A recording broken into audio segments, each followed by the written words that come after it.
All right, you there? Yeah, I'm here. Okay. I think we're live, and yep. Sorry about all the technical stuff, but I think this should work. And yeah, well, we're a bit late, but okay. So I don't think I guess I'll just do a brief introduction for you again. Yeah, you're currently involved in the Constitution Party of Louisiana. You're running for state representative in 2015, and you're also the vice chairman of the Clearing Call to Unite Committee, which is working to unite all constitutionalist and right-wing third parties under one banner. So if there's anything you want to add to that, go ahead. No, I think that about sums it up. Yeah. All right. Well, so basically, the thing that's been kind of on people's minds, I guess, in the world of third-party politics lately has been the Baltimore meeting or the Constitution Party's National Committee meeting in Baltimore, Maryland, on April 20th, where in essence, three major things happened. Young Constitutionalists, which you were the chair of, was disbanded. The Clearing Call to Unite Committee, CCTUC, was essentially rejected by the Constitution Party, and they essentially disavowed any links or ties with them. And number three, Darrell Castle announced he may run for president in 2016. So I guess we'll tackle, and hopefully Cody Kirk, the CCTUC's chairman, will be able to come on in a couple of minutes. But I guess we'll start by tackling, what happened when you got to the meeting on April 20th. Sure. Originally, we started the 19th. The Executive National Committee met, and I got to, those of us who are not members of the Executive National Committee, we did get to sit in and sort of listen, I guess is the best word. We got to listen to what was going on, and while I was there, a greater portion of the time was spent, the chair from Wyoming, I believe, was talking about her efforts that she had going on there, and she's had a lot of success, and a lot of the discussion was really just building the party, whether it was financial things, generating income, and building state parties and the ballot access and getting the voters registered and just getting the name out there was the greater portion of what was going on when I was there. But on the 20th, I came in and, like I told you, Don Schrader, in the interview that we had posted on IPR, Don Schrader was talking about party building and things of that nature when I came in. And it was really just a good meeting. Or my original perspective was that it was a rather good meeting. Things went well. I got to have lunch with a couple that used to be involved with the Constitution Party in Louisiana, an older couple. And, also had lunch. Sat with me was 2012 presidential candidate Virgil Goode. We had a nice talk. And so I left the meeting with rather good thoughts about what happened. But obviously since then my opinion or perspective of how the meeting went has changed slightly. Yeah, so I guess let's start with Young Constitutionalists, and the audience on Elmar, I guess, is mostly libertarian and voluntarist, but there might be some who are sympathetic generally to the Constitution Party because there are a decent amount of similarities between CP and Delphi. But anyway, the Young Constitutionalists was the youth arm or supposed youth arm of the Constitution Party, and when I talked to Randy, he said that the stipulations that you and he had come up with weren't met, so the organization was disbanded. I mean, do you think? Obviously, you're regretful, right, of the disbanding of the organization? Yeah. Sure. Why? Do you think that if you had been given more time, you would have been able to meet some of those stipulations and move forward with really laying the groundwork for this new organization? I don't know that I'm prepared to give you a real good answer to that question. I don't think that our issue was time. Obviously, we had plenty of time to meet the stipulations, and it just didn't happen. I don't recall having been made fully aware of the stipulations that it came with it, but in retrospect, they should have been obvious, and that is a real lapse of judgment on my part. I had never tried to tackle creating a organization before, so it was a relatively new experience, and I'll chalk it up to a learning experience. I do still hope that the organization does get recreated and it's successful. My goals were never really to become a chair of it or to head any of it. I just really wanted a youth organization for the Constitution Party to bring youth in. As you and I discussed before, the average age of the Constitution Party voter or member is in the 60s. And I would credit that to being a large reason for the lack of success on the national level by the Constitution Party. The Republican Party, and a lot of them are even libertarian now, the Young Americans for Liberty, they have an organization. The Constitution Party is being beat to the punch when it comes to trying to garner some of the youth vote out there. So, yeah, I mean, let's see. I mean, there was also an issue because, obviously, Young Constitutionalists was disbanded, but there was an issue about when you came in, you were a bit late to the meeting, and I was late. You said you hadn't been informed formally of the agenda, so you had no idea what was going on, what was going to go on in the meeting. Really. Well, you didn't have a very good idea. I didn't. The itinerary did have something for a report on the resolutions, which is rather vague in my opinion. I thought maybe we would talk about the resolutions that had been passed in St. Louis the last time when I was in St. Louis. We had something similar, same person reporting, Cindy Redburn, and she was really reporting on the minutes of everything that happened at the last convention. So that's the idea I had.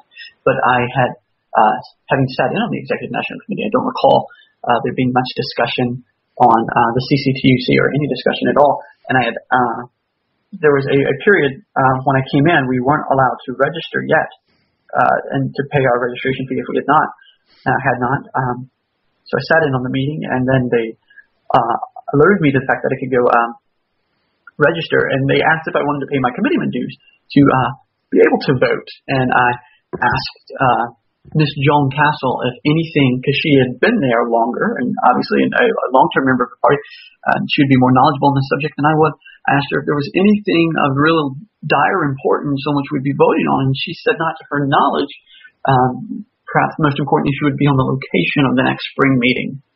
So yeah. I had no idea of what was that there would be anything on the CCTUC when I came into Saturday's meeting. I mean, I got today. I got recently. I got an email from Frank Fluckiger, who is the chairman of the Constitution Party. What he says that he said the details of the resolutions are generally not on the agenda due to lack of space, but he said the resolutions report was on the agenda, and that there was a tight schedule. And in this email, he says that you did have the same thing that all the other members had. So yeah, I don't think there was a conspiracy to keep me in the dark or anything like that. Yeah. So I mean, basically, Young Constitutionals, did that come really as too much of a surprise to you, or the standing of it? During the meeting, these Executive National Committee meeting, there was it can get dry. So I did take the time to look at the minutes from the last meeting, which did have on there about the stipulations that I had totally slipped my mind, to be quite honest. So after the Executive National Committee meeting had convened for the night of the 19th, Randy and I talked about the possibility of it. He said it was likely it would happen, so I had braced myself for it, yes. So, okay. I mean, it happened, and it's likely that it'll come back around. Yeah, to be a discussion. But then I guess it got to the really, I guess the biggest thing that come out of this meeting was the CCTUC, and they voted on a resolution to not be aligned with or support the efforts of the Clearing College and Ed Committee, which I know that you and the chair of the CCTUC, Cody Kirk, not happy about it, and a bunch of other people have voiced their displeasure with what happened. So if you could maybe go, give a brief timeline or whatever, if you will, of what happened with the whole CCTUC thing at the meeting. Well, obviously, I wasn't made aware of the vote on the resolution, or even that there was a resolution, until I had gotten back. I believe Tuesday I read your article. It was brought to my attention by Cody Quirk what happened, and so I knew I hadn't been made aware. So I would assume it was during the time period I was absent. I was late getting there, and So that's all I know about the resolution so far. I wasn't made aware of it. I can't give you a timeline of what happened. I wasn't a part of any active discussion while I was in Baltimore about the clarion call. So basically, did they vote to?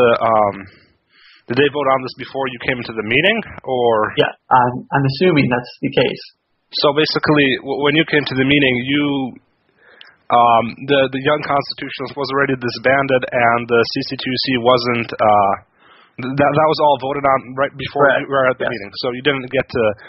And according to Randy, and I mean this is true, and it is true that the vote on it was unanimous in support to not affiliate or associate.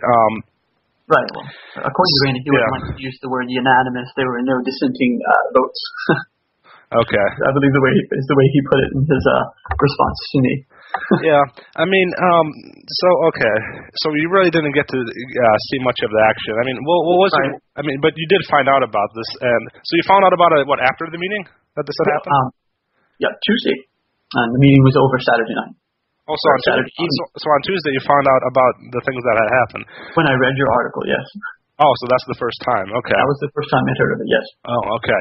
Well, I guess, what I want to say is, you don't, do you view that this was, I guess, all held in a fair and proper manner? Do you think they were informed? I mean, there are of the four planks, like pro-life, non-interventionist foreign policy, anti-UN, pro-constitutional government, these four planks, do you feel they were informed about this, the delegates in attendance, or do you think it was rushed through? I wasn't there, so I haven't heard much. I don't know if anybody really made a fair case for the CCTUC, if they laid out our goals and our plans, or so I couldn't say. Randy would probably be more equipped to answer that question. He was there. I was there, but he was in the room at the time it was held. And this vote was had, so I don't know if anybody made a real fair case for the CCTUC. I would love to think that Frank or Randy or one of them laid out the goals. And but then that being the case, if someone had laid out what our goals were and what parties we were trying to affiliate with, the fact that there was a unanimous vote on that particular resolution is alarming to me. Yeah, I mean, personally, I'm of the opinion that anything that's going to work to unite all these small parties and bring them under, bring them together, I view that as a good thing because, third parties in America, obviously, they're hugely disadvantaged, and for them to be sort of divisions and all sorts of minor parties all over the place doesn't seem to make much sense to me. That's what really is going on with the socialist left, but it's kind of sad to see the same cases with the, constitutionalist parties. So basically, for what Frank Fluckiger said in this email, and it's a lengthy one. You can read the today's articles on independentpoliticalreport.com. There's two ones about what happened in Baltimore and the CCTUC, and then April 24th, if you search Joshua Favre into the search box, you can find the interview I did with him. So he basically, what he alleged in the email, Chairman Fluckiger, was that he said that you and Cody, he believes you're well-meaning, and then I guess he's enjoyed working with you, but he said that neither of them is, and I'm quoting him, quote, neither of them is aware that they are being manipulated by the leadership of the American Independent Party in California. Many CP leaders see the manipulation going on in full force and simply felt from past experience that they would need to steer clear of becoming entangled in another situation that would end badly for us, end of quote.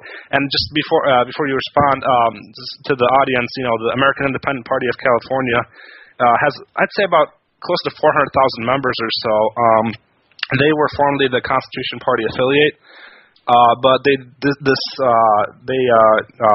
I guess left the Constitution Party in 2008 to place Alan Keyes on the ballot in that state, and since then I believe they've been either independent of any party or perhaps affiliated with America's Party, which is, in my view, it's mainly Alan Keyes supporters who were disappointed in his loss for the CP nomination. So I guess what's your response to Mr. Fluckiger that you're being manipulated? What do you think of that statement? I disagree with that statement. The American Independent Party of California wasn't originally supportive with us. Cody did a lot of talking, a lot of recruiting, if you will, to Steinberg and those in the AIP to bring them on board. They weren't one of our first parties to have on board. So I doubt we're being manipulated. And on the, we posted an article on the results of our first phone conference with the members of the CCTUC, and I didn't see much manipulation going on. But of course, in Frank's defense, no one sees when they're being manipulated. Hence the term. But no, I totally disagree with the idea that we are being manipulated by the American Independent Party of California. I don't understand the statement that many of the CP leaders are clearly see the manipulation going on in full force, but I do understand the reluctance on the Constitution Party's part. I understand that the last run-in they had with the American Independent Party of California was ugly and if I'm resentful. Okay, if I'm not mistaken, I think Cody Kirk is joining us. I'll add him in the group call. Hopefully it's him. So, it's okay. All right. Cody, is that you? Yes, this is Cody Quirk. All right. Well, we have both of our full guests, and now we were off to kind of a shaky start with some technical glitches, but now we're back on. We're live on LibertyMovementRadio.com, and Cody Kirk is the founder and chairman of the Clarion Call to Unite Committee, and I'm assuming there's a bunch of people who are very aware of these organizations that are joining us from the various Facebook groups where we posted the event. So, I guess. Maybe Cody, now, if you want to give us, I guess, a brief, maybe kind of, just summarize, I guess, who you are, and then, all the hoopla that's kind of been going on in the recent days involving the Constitution Party and the Clarion Call to Unite. Yeah, I can just tell you on that. My name is Cody Quirk. I'm a activist with the Nevada affiliate of the Constitution Party. I've been in the party, I guess, pretty much since I was old enough to register to vote. So I've never been a registered Republican. Pretty much, I grew up in Southern California, and I was a member of the American Independent Party, which was then a affiliate of the Constitution Party at that time. And I was a county chairman, and I used to be the Sergeant at Arms for that party. I eventually moved up to Nevada, and I became active in the Independent American Party, which is the Nevada affiliate of the Constitution Party. And currently, I'm the Carson City chairman and also the state youth chairman for the Nevada Independent American Party. And because of how passionate and dedicated I've been in constitutionalist third-party politics, you see, the thing is, I'm kind of a bit of a big history buff, especially in politics. And so, I guess with constitutionalist third parties, the problem is there's been a lot of division, a lot of fracturing. It's kind of like the same situation with a lot of the socialist parties on the far left. So pretty much, I decided to start the Clarion Call to Unite Committee to bring these parties together under one national banner as one national constitutionalist political party. Even though we do have the Constitution Party, which is the largest out of all these parties, still at the same time, we got a lot of division, and a lot of these rival parties do have a lot of access. And I figure, you know what? I think if we unite these parties together, then we'll get more accomplished in American politics, and eventually we'll start electing people to major offices. So pretty much our group,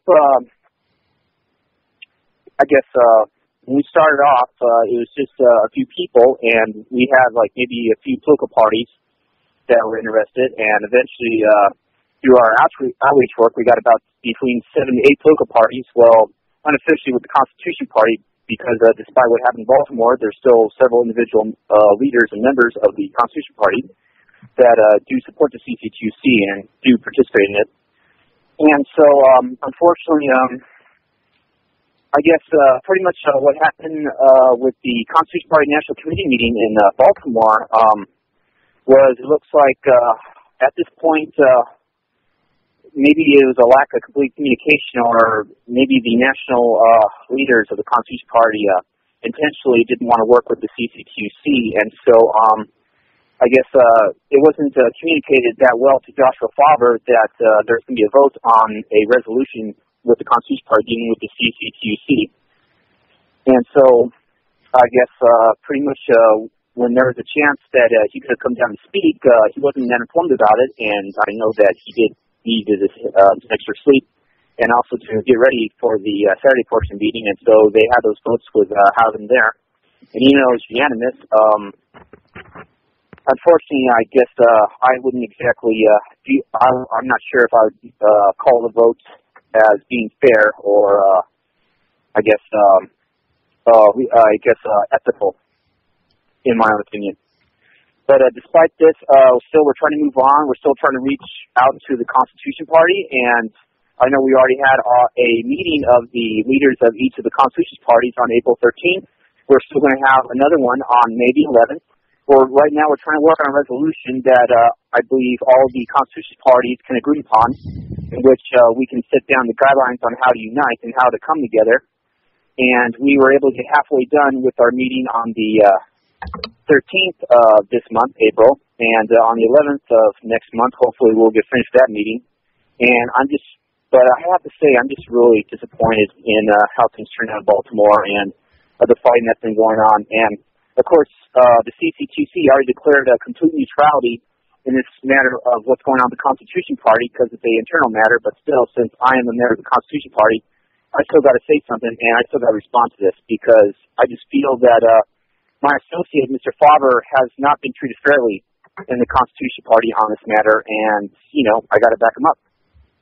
Well, I think so. The CP Vice Chair, when I talked to him, you can find everything you need to know about the CCTC and the Baltimore meeting that's being kind of widely discussed, I guess, in third-party circles. You can find it all on independentpoliticalreport.com, including 2 brand new posts today.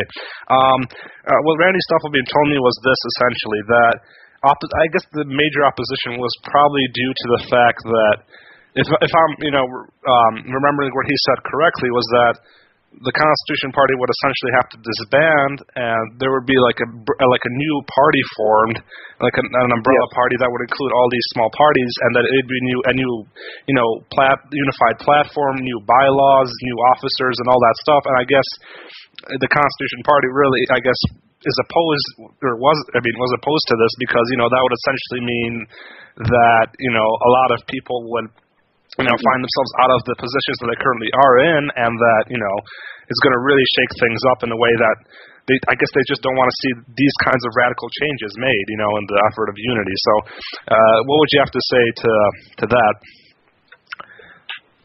Yes, I kind of understand some of the opposition to the CCTC from the members of the Constitution Party. I mean, I can understand that, and if this vote was conducted fairly, and even if we lost, we wouldn't be having this fight, and we would have respected the results. And still try to talk to the Constitution Party, and I guess try it next time at at their next national committee meeting. But on those matters, on completely overhauling the bylaws and the platform of the Constitution Party, first off, the other parties that we reached out to are completely constitutionalist in their beliefs and ideology, and their platforms pretty much match the Constitution Party.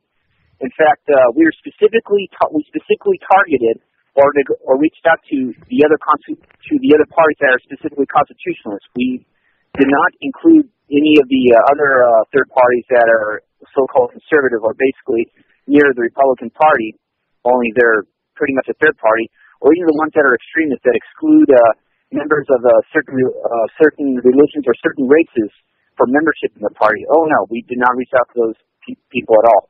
However, I think on the matter of requiring the Constitution Party to change itself radically, not necessarily, and we were trying to do a practical and very fair approach in which we gradually got these parties to, have like a meeting together and to eventually have what you call a national convention of all the parties in which they agreed to merge into one party, but it would have been done in a way that would have been fair to each party, to where yes, some of the bylaws and platform would have been changed, but of course, again, the other parties that we reach out to, that would be included in our efforts, are pretty much just like the Constitution Party, and their leaders are just like the leaders of the Constitution Party. So any radical change would have only basically made such a unified Constitution Party more effective, more efficient, but at the same time, it still would have kept the same exact beliefs and principles of the Constitution Party, and still would have been respectful to leaders of each party, in which, in part of our resolution that we're trying to draft, basically the leaders of each of the constitutional third parties would be given special consideration for leadership in a unified Constitution Party when this so-called convention is held. And yeah, of course, well, anyways, I was about to say, pretty much, we weren't trying to throw anybody under the bus, and we were trying to be very respectful and considerate, and also we were having negotiations with the other parties and encouraging these other parties, the leaders of these other parties, to talk to the leaders of one party to talk to the leaders of another party, so we would break down the walls of division or mistrust. And so basically we're trying to bridge trust and understanding between the other parties before we actually attempted to do this. Well, I mean, I think, I'd like you to maybe just give a rundown of which parties you've reached out to that are willing to participate. But before you do that, I don't know if I'm getting this correctly on target, but America's Party, which you've talked to, was the party formed by Alan Keyes supporters.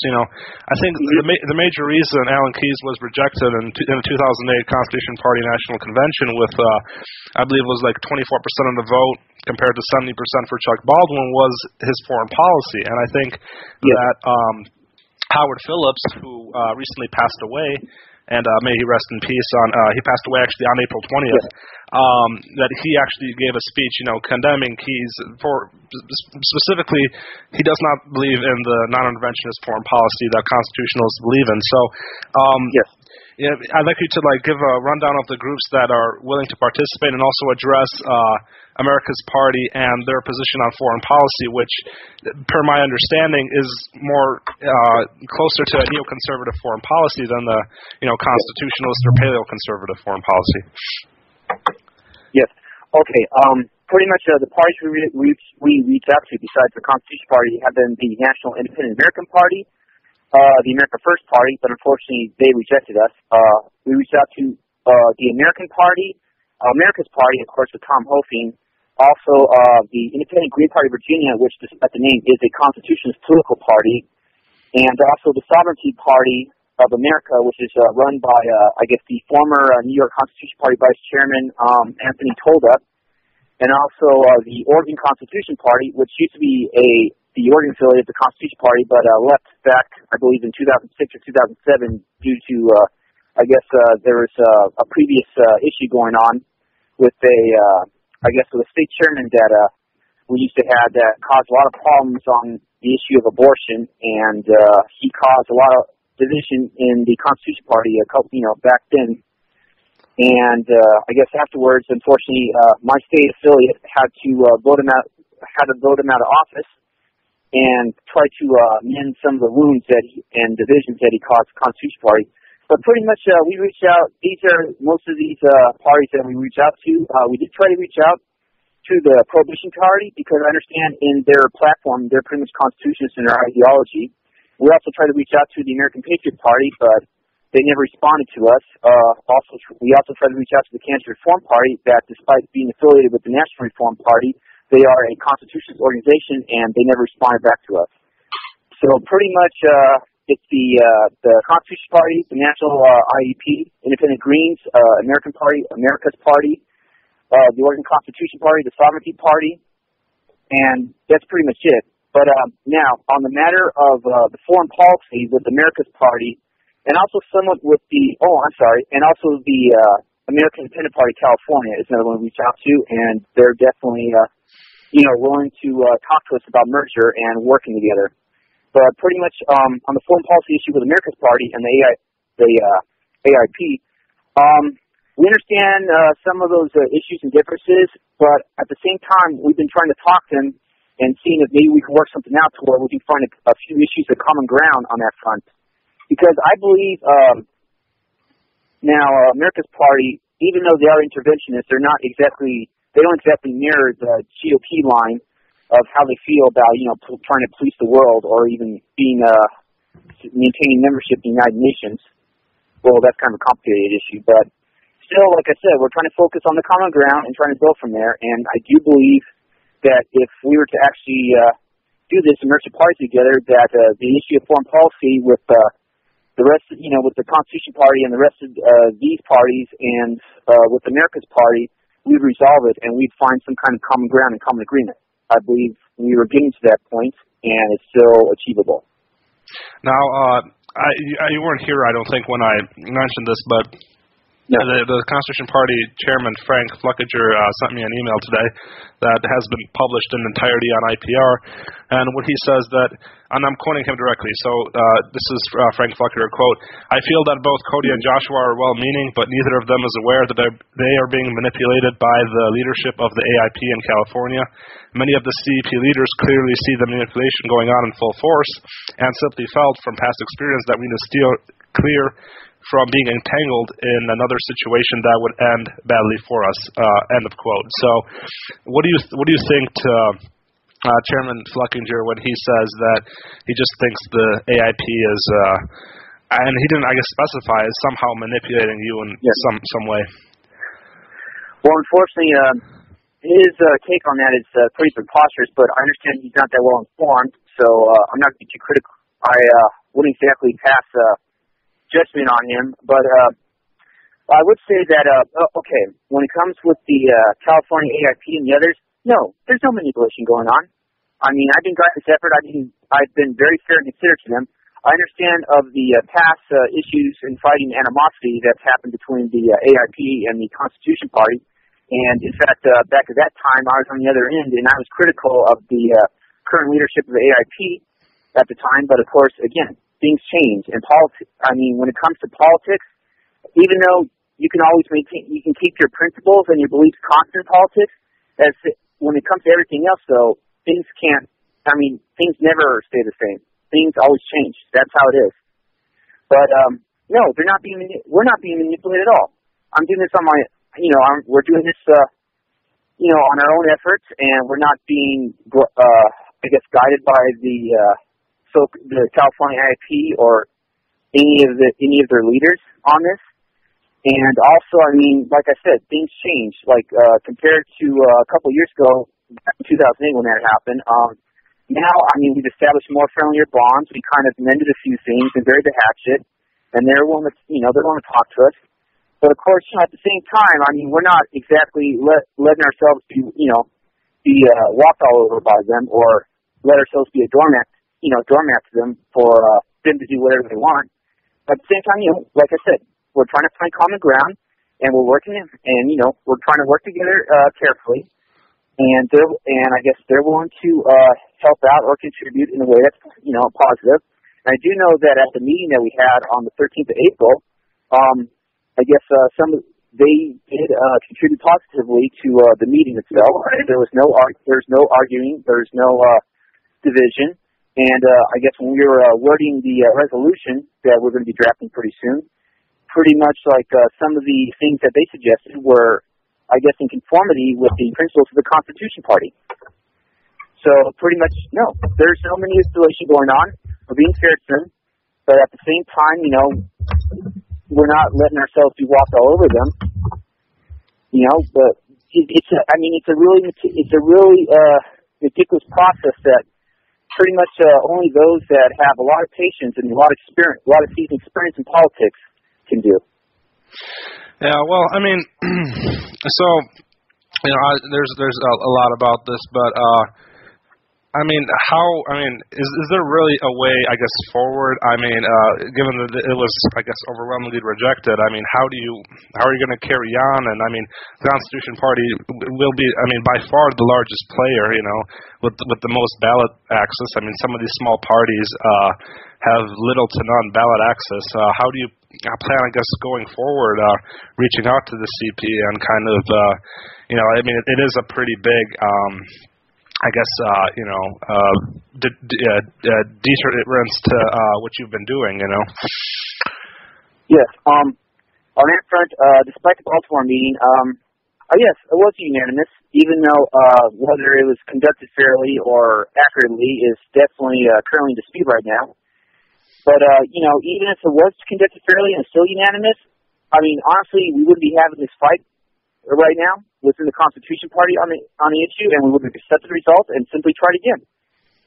But like I said, America, I mean, our country's falling apart. Our government is more socialist than ever before, and I do believe we are heading to becoming a Soviet dictatorship. So, we can't afford any kind of defeats or to simply disband and give up after any defeats or setbacks on this. We're going to keep going forward no matter what. And I guess on the issues of these other parties, yes, some of them don't have ballot access, but still, you got the California AIP, which is ballot cooperating in California, and has nearly 500,000 people that are registered to the party. They also got the National IEP, which even though they largely lack ballot access, they are on the ballot in New Mexico. You got the Independent Green Party of Virginia, also ballot qualified. In fact, I know that the Virginia Constitution Party has gone through them in order to run candidates for office, and they did have Chuck Baldwin on the ballot back in 2008. And also the Oregon Constitution Party, I mean, they were a former affiliate with the Constitution Party, the National Constitution Party itself. And so, you know, a lot of, I mean, we can't, like I said, we can't afford to keep up this division, this internal strife before. We can't afford to keep up this rivalry.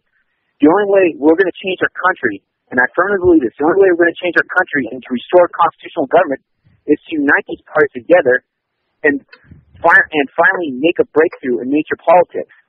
Because all these parties doing their separate thing, you know, and not having any kind of cooperation or limited cooperation, they're not going to, I'm sorry, but they're not going to really go anywhere or accomplish anything on their own. I believe if we're unified, we'll have the combined resources and talent and also special individual leadership that will help guide us to victory. Okay. Now, go ahead. Okay, I'll let you go. Well, I guess Josh has been kind of silent. I'd like to bring him in because I'm looking through on IPR. I posted what Randy Stuffel, being the vice chair of the CP, posted in the CCTUC Facebook group, and here's what he says. He says that it's perplexing to him that. And he writes this in all caps, that since he is the one who recommended you, Josh, for the Young Constitutionalist position against some of his objection, and that he says that, he's disappointed at the so-called misinformation that's going on. And he also says that he's sad and disappointed to see that you, according to him, haven't had the, quote, integrity to correct the misinformation about the fact that he and I did have a conversation Friday night about the Young Constitutionalists, and I did in fact tell him the party would be dealing with this issue in the morning. So, I don't know if you want to respond to that. Yeah, I'm perfectly fine responding to that.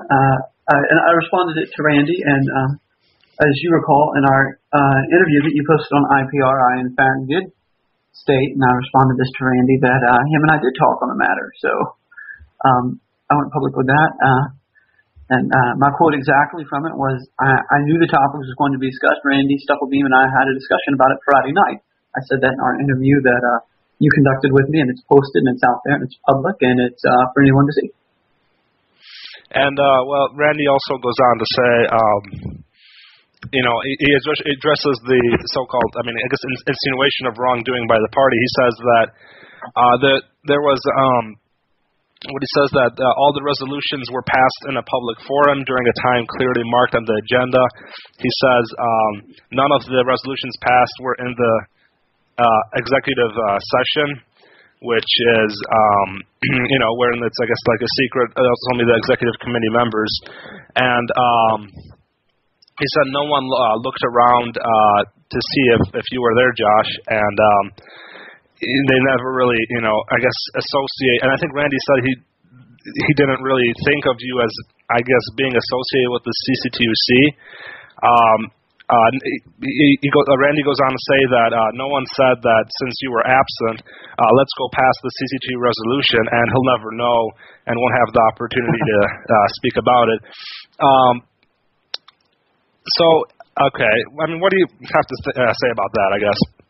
Regardless if anyone looked around and checked on my attendance, I think my attendance would have been rather hard to miss, or my lack thereof. I was a 19-year-old in a group of people, all like Frank said in his email, 3 to 4 times my age. The only other young person who was in there was Jim Clymer's grandson, and he was in and out the entire time.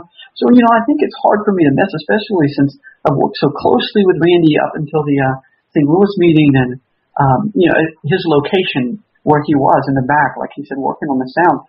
I think he would have known it would have been obvious when I walked in the door. He was right there at the door.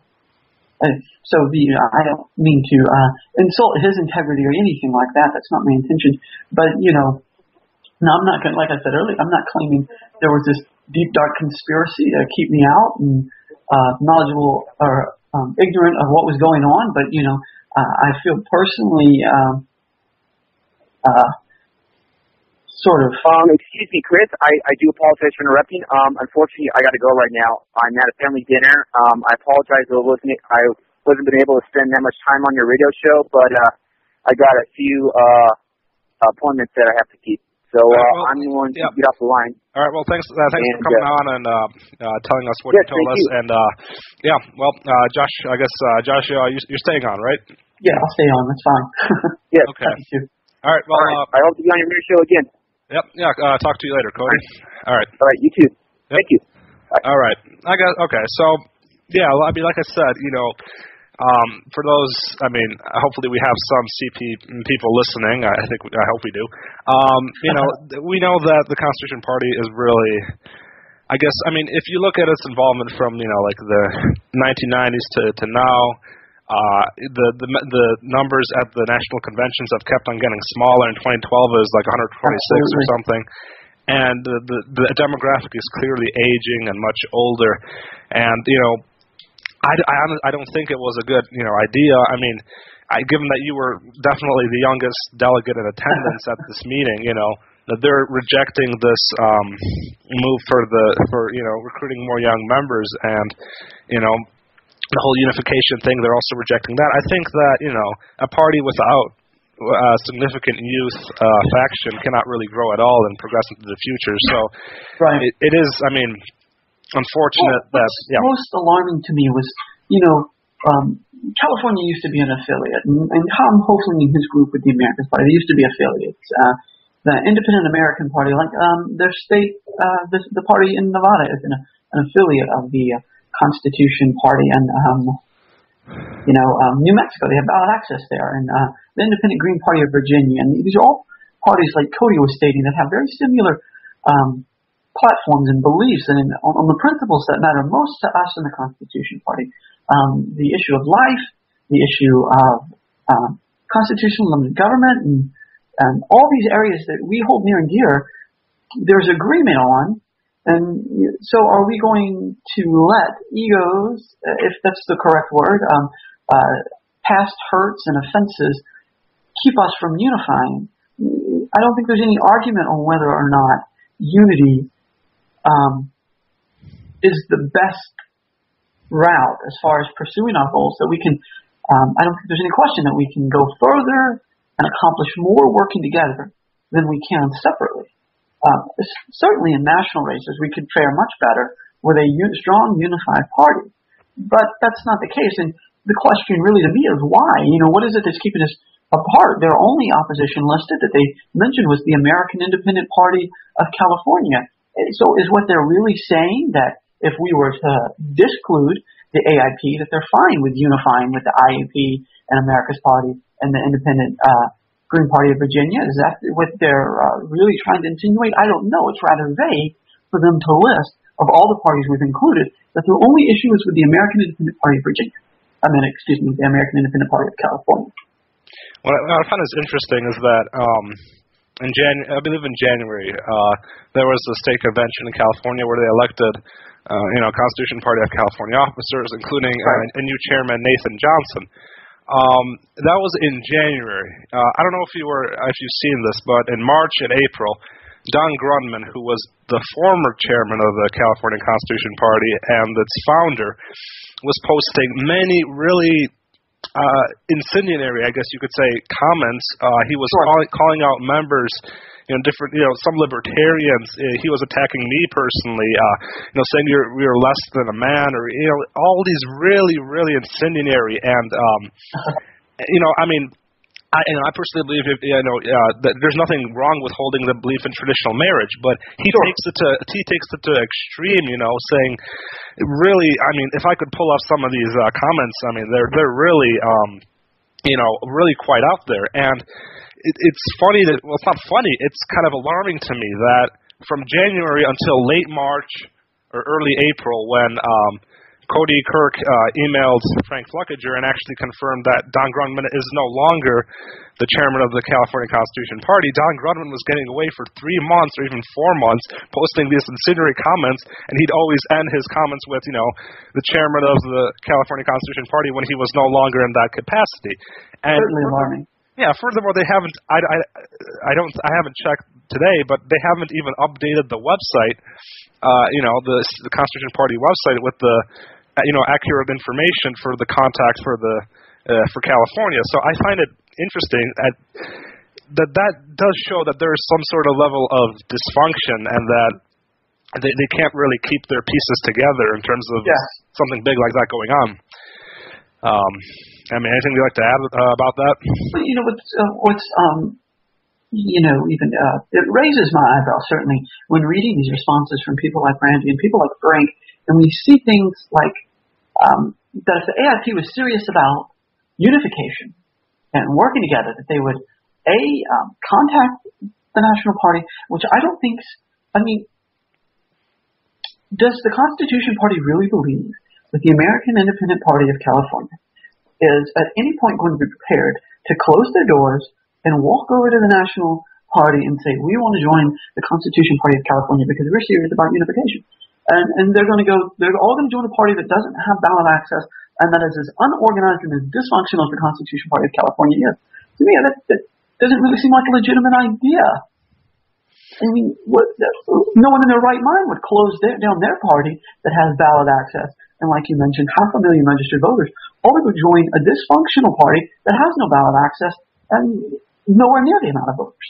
Yeah, it's interesting. I really think they should be working to bring the AIP back into their fold because, when they had the California, affiliate, the AIP, CP membership was over 450,000 or something like that. They could actually claim that even though the registration for California, some people say that they thought they're registering independent when they're actually affiliating with a constitutionalist right-wing party.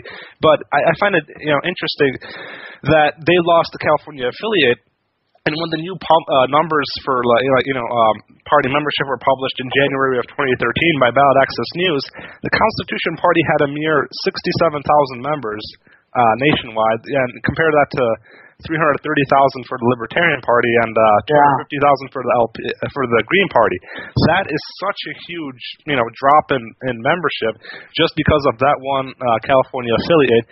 And instead of working to bring them into the fold, they're going to create a new chapter that's very small, has a couple of members, including one who clearly is causing a lot of trouble, and that is Don Grundmann, who's kind of marring the party's image, making the party look like, crazy whack jobs, homophobes, which is not the case. I've met several Constitution Party people. They're great people.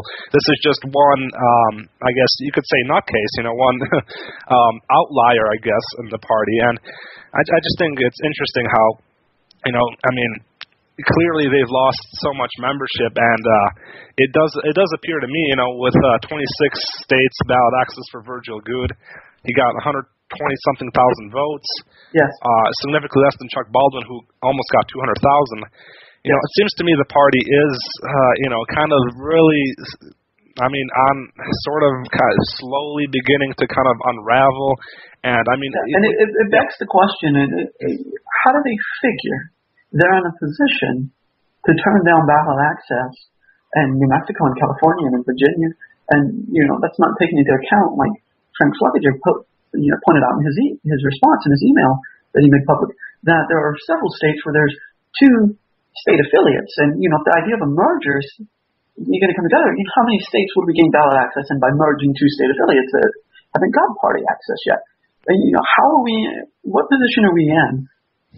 Given the numbers you quoted off, we've lost ballot access in states over the last 4 years. We've significantly dropped in voter registration. So, who do we think we ought to say no to opening? Why would we close the door to people who are potential voters? To me, it seems absurd. It's counterproductive.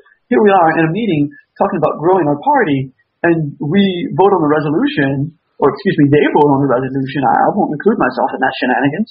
They voted on a resolution to say no to growth. And, you know, most alarming to me was that if you were at that meeting, what you would have seen is 53 people is the number they suggested in that room, all predominantly elderly white men.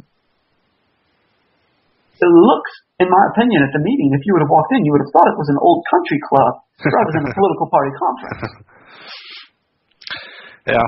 Well, you know, what I found here is this. This is like from Randy Stuffelbeam, what he wrote on the CC2UC Facebook group. I'm quoting him directly. Quote, the bottom line is this: you don't like the way things are conducted within the party. Show up in an official capacity and actually be present during the entire meeting to have your voice heard. And then he says he's offended that by those who do feel it not important enough to be present during the passing of the resolutions to insinuate the party, especially the party's leadership, acted on these resolutions in a devious and unprincipled manner. And he goes on to say, next time show up for the entire meeting again in all caps. And I guess directed at me and made personal. I know. I think what you said, it was due to a plane flight, right? Is that right? I had left early in the morning to go to Baton Rouge, and for whatever reason, they laid me over in Houston, which is an hour and 10 minutes in the wrong direction. And my plane from Baton Rouge to Houston was delayed due to the weather. I don't know if y'all had storms in Illinois, but we had this large storm coming through, so we actually had to wait for it to get from Houston because the plane was delayed leaving and all of this nonsense. And then when I got to Houston, the plane's delayed. They keep pushing it back. It wound up being delayed about 6.5 hours. So I was supposed to leave at 7 that night, and I wound up leaving at 1:30 in the morning. And then there's the time change, so it was about, by the time I actually got to my hotel room, it was 6 in the morning. So there's no point in going to sleep. I've got a meeting to go to. So I don't get to sleep and get back. I don't even get back to my hotel room until about 12 the next night. That morning, so yeah, I was really tired, and I did oversleep by about an hour. So I was late to the meeting, and I apologize for that, but there was not much I could do. I set my alarm, and I just slept right through it. So wait, you're basically what you're saying is that in this 1 hour span, all these things happened? The Young Constitutionalist and the CCUC was decided on in just 1 hour span? Or? That 1 hour span, yeah. So there wasn't really, 1 hour, not really that much time. No, it wasn't even a full hour. To deliberate and kind of debate the merits, pros and cons of, whether or not should we affiliate or should we not affiliate. So, I mean, as an outsider, I'm not a member of any party. I'm 17, but... Right. It seems to me that it was rushed. I mean, even if I don't want to insinuate there was wrongdoing, but it just seems as though maybe there was an adequate time spent on this. It was kind of rushed through without much talk, and like Randy or Frank said in their email, there wasn't a roll call, an official vote. There was just nobody who raised their voice in opposition, so it passed. Yeah.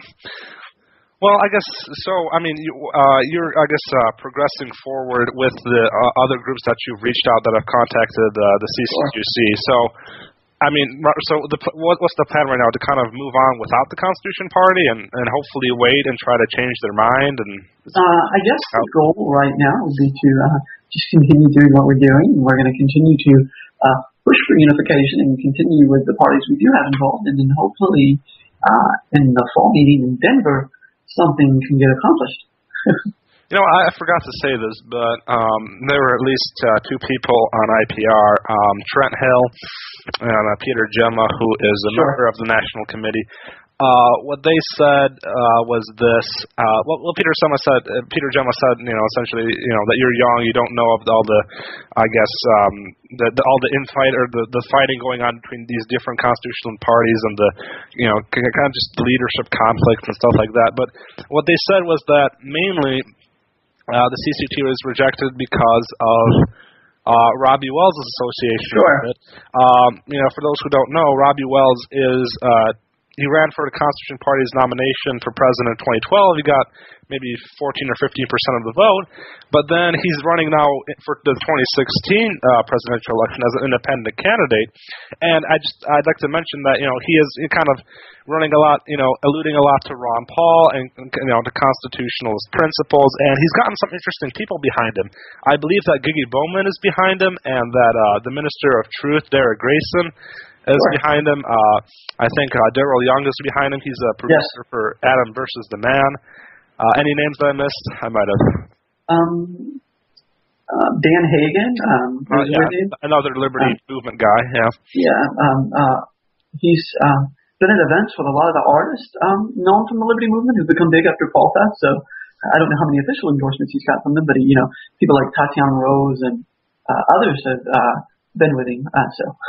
So I mean, what's your response to this allegation by Mr. Gemma that first I want to Robbie Wells, because I believe that what he thinks is he basically calls Wells an opportunist, because party switching, all that, and I guess he dislikes them, and a couple other members probably must have not had a favorable view of him. Well, what's your opinion that if it weren't for Robbie Wells, this might have gone in a different way?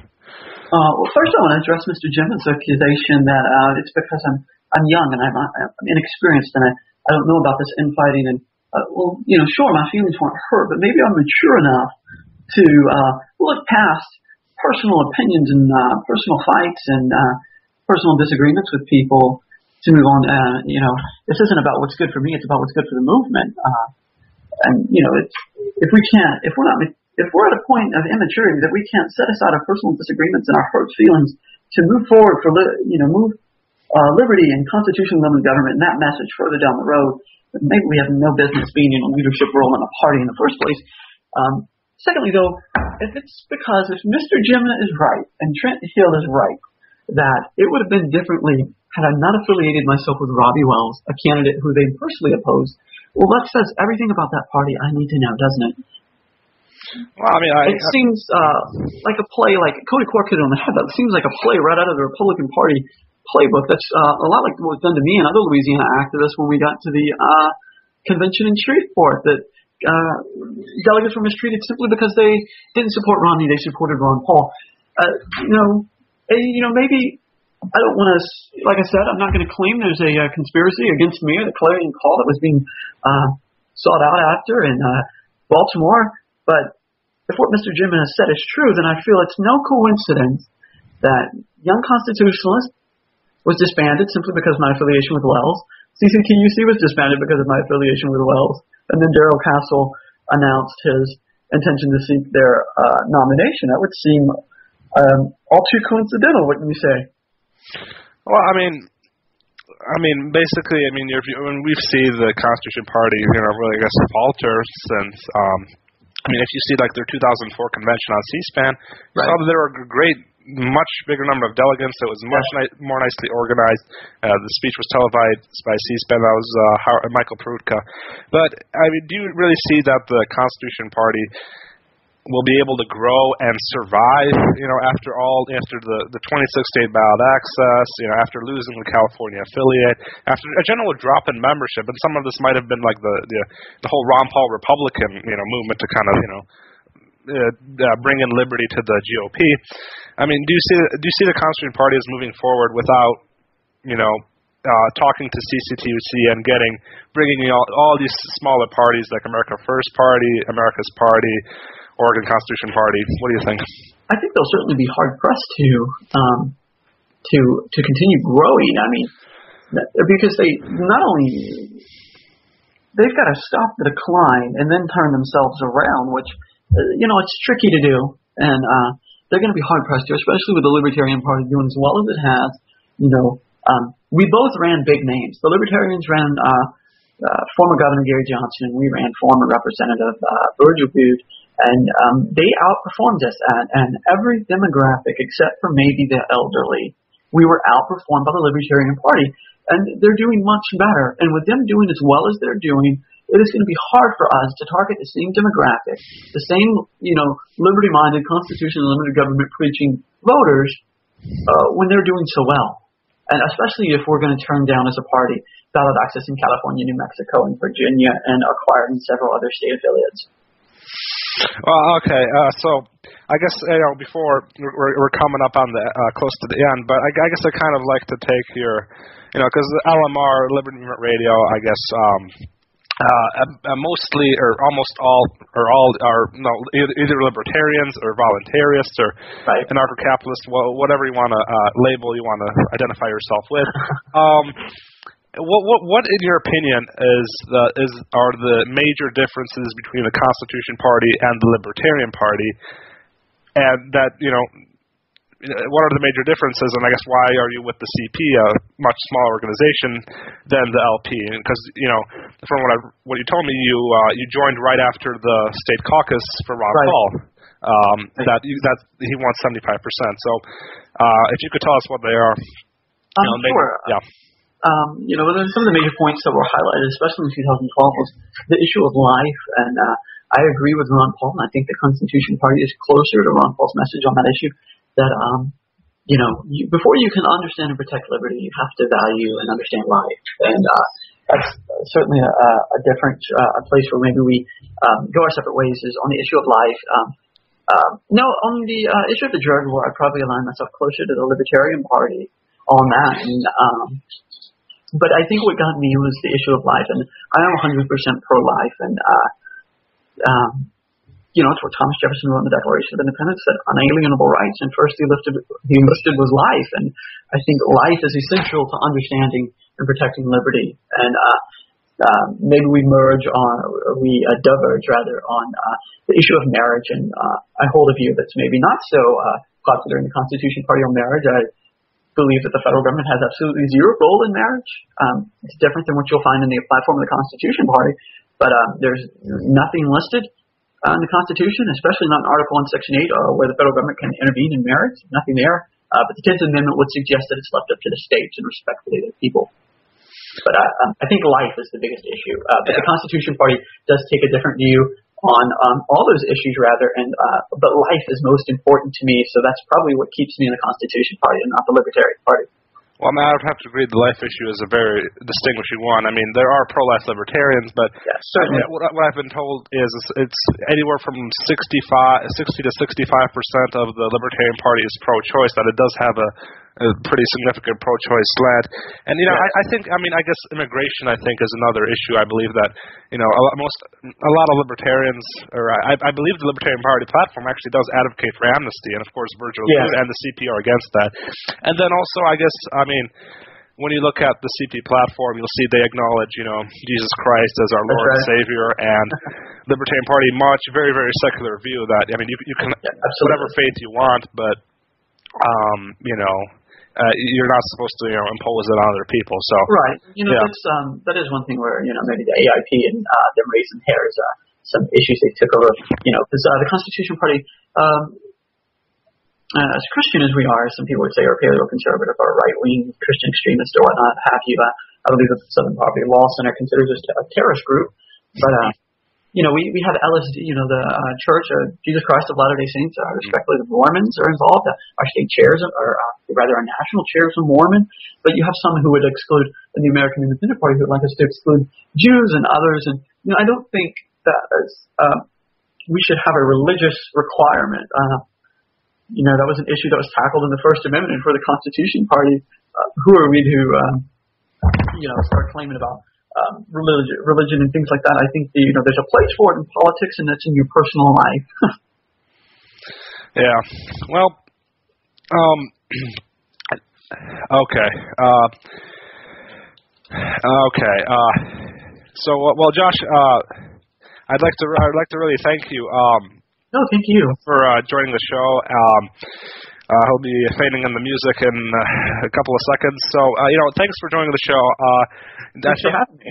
Yeah, I think we brought up a lot of important points. I regret the technical glitch, but we got back on our feet. We had Cody Kirk join us, and a lot of stuff was discussed. Hopefully, and this should be this video.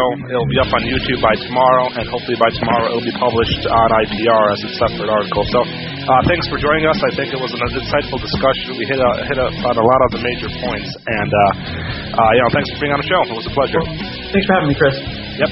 All right. I'll see you later. Talk to you later. Bye. Bye.